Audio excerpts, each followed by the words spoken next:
एक गरीब मोची लोगों को हज के लिए जाता देखकर कहता, इंशाअल्लाह एक दिन ऐसा जरूर आएगा कि मैं भी इसी तरह हज पर जाऊंगा। फिर वो बड़ी मेहनत से लोगों की चप्पलें सीकर पैसे कमाता, कुछ घर का खर्चा चलाने के लिए खर्च करता और कुछ पैसे जमा करता रहता। फिर काफी मुशक्कत करके सालों के बाद आखिरकार उसने हज करने जितने पैसे जोड़ ही लिए।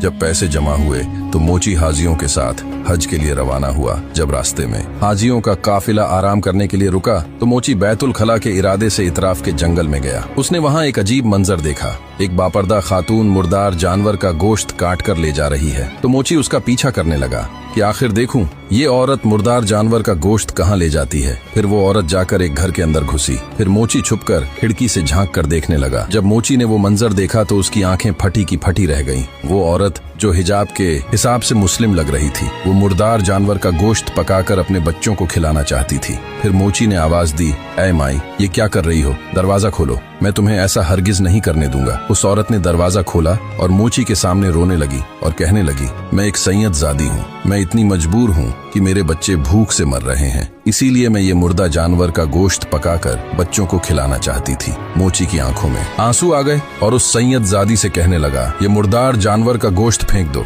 मैं जाकर तुम्हारे बच्चों के लिए कोई बंदोबस्त करके लाता हूँ। फिर वो मोची हज पर नहीं गया। हज के पैसों से जितना भी सामान मिल सका, राशन वगैरह वो खरीद कर लाकर उस सैयद ज़ादी को दिया। सैयद ज़ादी अपने रब की बारगाह में हाथ उठाकर उस मोची के लिए दुआ करने लगी, ऐ अल्लाह, इस मुसाफिर के दोनों जहां सरखरू कर दे। फिर वो मोची वापस अपने गांव चला गया। महीनों बाद जब हाजियों का काफिला वापस पहुंचा तो मोची हाजियों को फूलों के हार पहनाने लगा। हाजी कहने लगे कि भाई, तू क्यों हमें हार पहना रहा है? तू तो हज पर हमारे साथ ही था, हार तो तुम्हारे गले में भी होने चाहिए। इस इलाके के लोग हाजियों से कहने लगे, ये क्या कह रहे हो? ये मोची तो यहाँ गांव में हमारे साथ था, ये तो हज पर गया ही नहीं, रास्ते से ही लौटकर वापस आ गया था। फिर लोग हैरानगी से पूछने लगे, ऐ मोची बता, तूने ऐसा क्या अजीम नेक अमल किया कि तेरा हज अल्लाह पाक ने घर पर ही कबूल कर दिया?